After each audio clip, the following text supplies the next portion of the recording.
Tote Brown could afford to wait.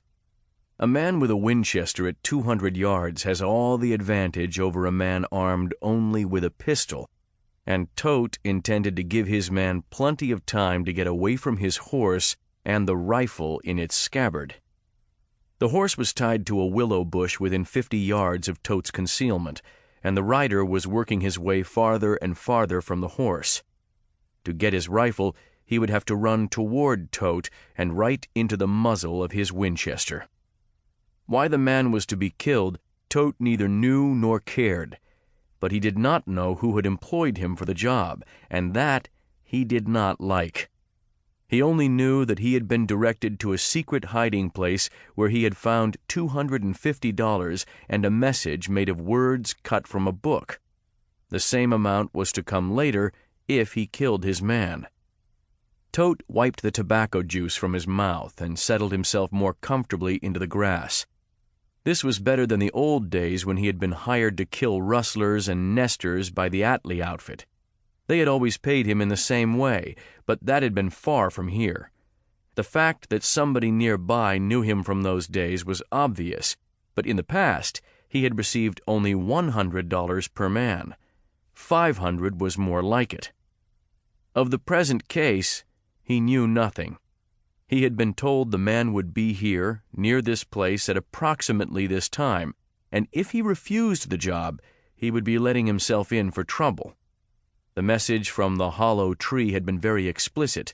The words were simple but expressive.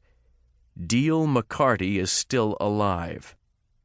One of Tote's last killings had been a McCarty, and Deal was the wily, gunfighting father of the dead man, a very forthright individual who, if he knew where Tote was, would waste no time in killing him. The implication of the note was obvious, and Tote chose to obey orders and take the money.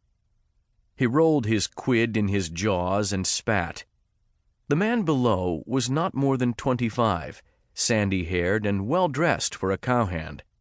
He wore a gun like he knew how to use it, but what he was doing in this lonely valley of the Picket Fork, Tote had no idea. Obviously, the man was searching for something. He had taken a sight on a hill, then walked across to a grove. Now he was studying the valley again, and his puzzled attitude was plain to the watcher. Tote sighted his rifle again, but as yet the stranger was not in the right spot. Moving as he now was, the fellow would soon be crossing a clearing near a lightning-wrecked cottonwood that was somewhat less than 200 yards away and in the open. If Tote missed, the following shots would be easy, for there would be no cover.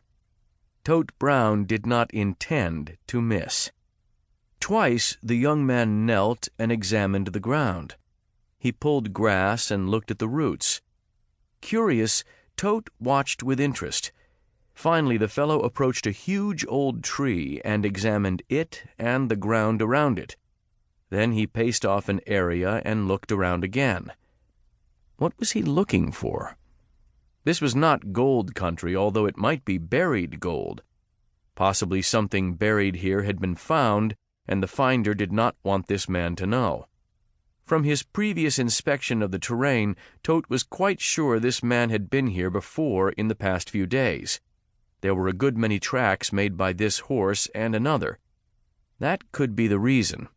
Perhaps the continued search was worrying whoever wanted him killed. Again and again, the man returned to one particular tree. Through his glasses, Tote could see the young man muttering to himself, could see his puzzled, worried expression. Suddenly, the sandy-haired man pulled his hat down and stared right across the clearing toward Tote. The Winchester lifted, and Brown moved his left elbow forward, setting it firmly in the earth under the rifle barrel. He looked along the barrel at the man striding toward him. It was going to be easy. Mighty easy. As the man advanced, the sights moved up his body.